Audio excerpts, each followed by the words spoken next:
नमस्कार दोस्तों, स्वागत है आपका मेरे इस यूट्यूब चैनल में। तो आज हम पढ़ने वाले हैं कि भारत में एक प्रकार होता है कृषि का, झूम कृषि बोलते हैं उसको। तो झूम कृषि आखिर में होती क्या है और किस क्षेत्र में किस प्रकार से होती है, तो आइए इस पे चर्चा करते हैं। पिछली क्लास में हमने पढ़ लिया था कृषि क्या होती है और उससे संबंधित कुछ क्रांतियाँ। तो आज के हम वीडियो में कुछ प्रमुख संस्थान एवं उनके मुख्यालय एंड कुछ संगठन पढ़ेंगे। ठीक है, आइए शुरू करते हैं। देखिए, पहला है यहाँ पर भारत में झूम कृषि के प्रकार।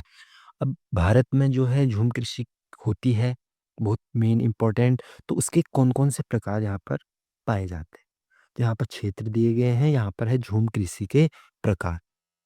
देखिए, पहला है उत्तर-पूर्वी राज्य जो असम, मेघालय, मिज़ोरम, नागालैंड। तो ज़्यादातर हमारे उत्तर-पूर्वी राज्य हैं, कौन-कौन से? असम, मेघालय, मिज़ोरम और नागालैंड। तो इनमें ज़्यादातर कौन-सी कृषि पाई जाती है? ये होती है झूम कृषि।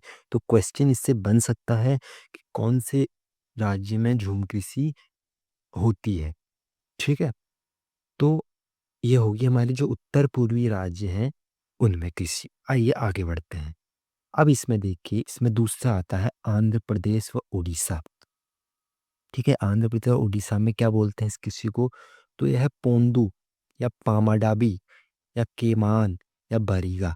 तो इन्हीं से क्वेश्चन बन सकता है, कुछ भी पूछ सकता है कि पोंदू या पामाडाबी या केमान बारीगा जो कृषि होती है वो किस राज्य में होती है? तो आंध्र प्रदेश व उड़ीसा में कृषि को इन नामों से जाना जाता है। ठीक है, इसके बाद आता है हमारा पश्चिमी घाट।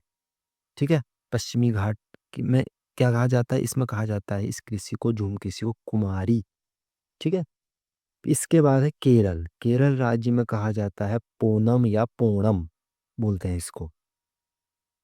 इसके बाद आता है हमारा मध्य प्रदेश व छत्तीसगढ़। इन 2 राज्यों में बोला जाता है बीबर या दाहिया या मसान भी बोलते हैं, पिंडा या बीरा भी बोलते हैं। तो इसके जो नाम है ज़रा अटपटे टाइप के हैं। तो ये है झूम कृषि के प्रकार। इसके बाद आता है दक्षिण पूर्वी राज्य, जो हमारा मेन दक्षिण पूर्वी राज्य कौन सा है? राजस्थान, उसमें बोलते हैं इसको वालरा। इसके बाद मणिपुर, मणिपुर में क्या बोला जाता है? इसमें बोला जाता है पामलू। इसके बाद जो हमारा हिमालयी क्षेत्र है, ठीक है? इसके बाद हिमालय क्षेत्र आता है, हिमालय क्षेत्र में बोला जाता है इसको खिल। ये पूछा जा सकता है कि हिमालय क्षेत्र में क्या बोला जाता है? खिल किस क्षेत्र में बोला जाता है? तो ये बोला जाता है हमारे हिमालय क्षेत्र में। इसके बाद आता है झारखंड। झारखंड में बोला जाता है इसको कुरुल या कुरावा। छत्तीसगढ़, बस्तर जिला जो छत्तीसगढ़ के अंदर पड़ता है, उसमें बोला जाता है झूम कृषि को दीपा के नाम से जाना जाता है। इसके बाद अंडमान निकोबार द्वीप समूह जो है हमारा, उसमें वो कॉन्टिनेंट, उसमें बोला जाता है ये दीपा, उसमें भी दीपा नाम से जाना जाती है झूम कृषि को। चलिए आगे बढ़ते हैं। अब हम पढ़ेंगे कुछ प्रमुख कृषि संगठन एवं उनके मुख्यालय। तो आइए देखिए, कृषि संगठन है, इसका मुख्यालय है, जो एग्जाम के तौर पे इम्पोर्टेंट है संगठन, तो उन्हीं को मैंने इनमें लिया है। पहला है भारतीय दलहन अनुसंधान संस्थान। ये कहाँ है हमारे? ये पड़ता है हमारे कानपुर, उत्तर प्रदेश में। दूसरा है समेकित कीट प्रबंध राष्ट्रीय केंद्र। ये पड़ता है नई दिल्ली में। तीसरा है अंतर्राष्ट्रीय चावल अनुसंधान संस्थान, मनीला। ठीक है। चौथा है अर्ध शुष्क क्षेत्रों हेतु राष्ट्र अंतर्राष्ट्रीय फसल अनुसंधान संस्थान, जहाँ फसल उगती है वो है हमारा हैदराबाद। फिर आगे है सूखे क्षेत्रों में अंतर्राष्ट्रीय कृषि एवं अनुसंधान केंद्र। ये पड़ता है हमारे अलेप्पो में। ठीक है। इसके बाद है राष्ट्रीय कृषि और ग्रामीण विकास बैंक। ये है मुंबई में। अंतर्राष्ट्रीय मक्का एवं गेहूं वृद्धि केंद्र। ये है हमारे मैक्सिको में। ठीक है। इसके बाद कुछ और बोर्ड हैं और उनके मुख्यालय पड़ते हैं। कॉफ़ी बोर्ड, जहाँ से कॉफ़ी का उत्पादन होता है, बंगलुरु कर्नाटक में पड़ता है। रबर बोर्ड, यह है केरल का कोट्टायम जिला। इसके बाद चाय बोर्ड, यह है कोलकाता पश्चिम बंगाल। फिर है तंबाकू बोर्ड, ये पड़ता है हमारे गुंटूर जिला। कहाँ है ये? आंध्र प्रदेश में है। ठीक है। इसके बाद आता है मसाला बोर्ड, ये भी कोच्चि केरल में।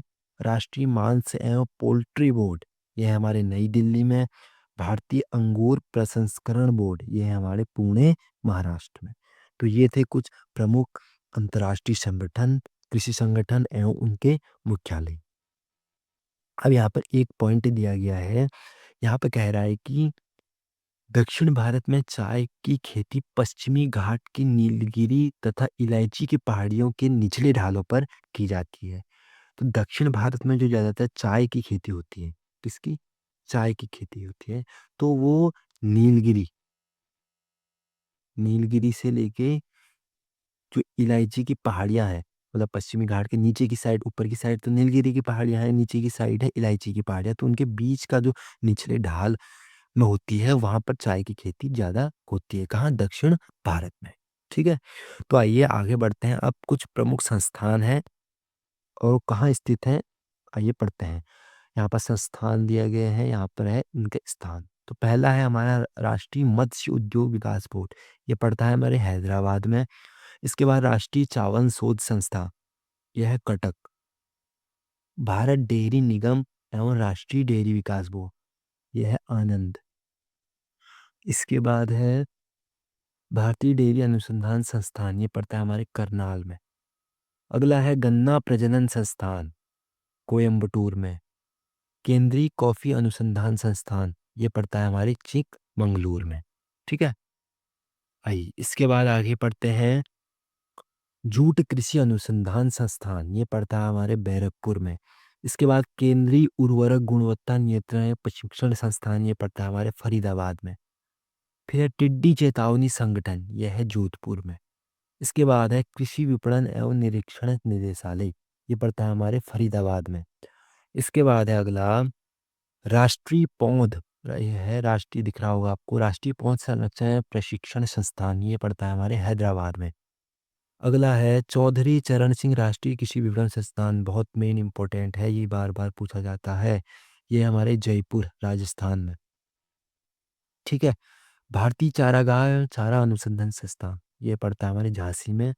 केंद्रीय चारा बीज उत्पादन फार्म, ये पड़ता है हमारे हैसरघट्टा, इस जगह का नाम है, तो ये यहाँ पड़ता है। इसके बाद है विवेकानंद पर्वत, ये भी बहुत इंपॉर्टेंट है, जब उत्तराखंड का टॉपिक खुलता है तो उसमें ये क्वेश्चन पूछा जाता है। विवेकानंद पर्वतीय कृषि अनुसंधान, ये पड़ता है हमारे उत्तराखंड के अल्मोड़ा में। अगला है केंद्रीय कृषि अनुसंधान संस्थान, ये पड़ता है हमारे नई दिल्ली में। लघु किसान कृषि व्यापार संघ, ये होता है नई दिल्ली में। इसके बाद अगला राष्ट्रीय जैव उर्वरक विकास केंद्र, ये पड़ता है हमारे गाजियाबाद। ठीक है? अगला है राष्ट्रीय जैव उर्वरक विकास केंद्र गाजियाबाद, ठीक हो गया। पशु रोग जांच प्रयोगशाला, ये पड़ती है हमारी पुणे में। अगला है पशु चिकित्सा और जीव विज्ञान संस्थान, ये है बेंगलुरु में। अगला है पशु स्वास्थ्य संस्थान, ये पड़ता है हमारे जालंधर में। फिर है पशु चिकित्सा जैविकी, ये गुवाहाटी, कहाँ? असम में पड़ती है गुवाहाटी। ठीक है? तो ये है। अगला है राष्ट्रीय पटसन एवं संबंधित देशी अनुसंधान संस्थान, ये भी एक बार पूछा गया था, ये पड़ता है हमारे कोलकाता में। भारतीय प्राकृतिक रेजिन्स एवं गम संस्थान, ये होता है रांची। ठीक है? तो ये इतने क्या थे हमारे कृषि से संबंधित संस्थान, और ये कहाँ-कहाँ स्थित हैं, तो ये थे। और इससे पहले हमने क्या पढ़ा? कुछ कृषि संगठन एवं उनके मुख्यालय, और इससे पहले जो हमारी झूम कृषि होती है वो क्या होती है और किस प्रकार की होती है, और किस-किस राज्य में झूम कृषि को क्या कहा जाता है। ठीक है? तो मिलते हैं अगले वीडियो में, तो थैंक यू।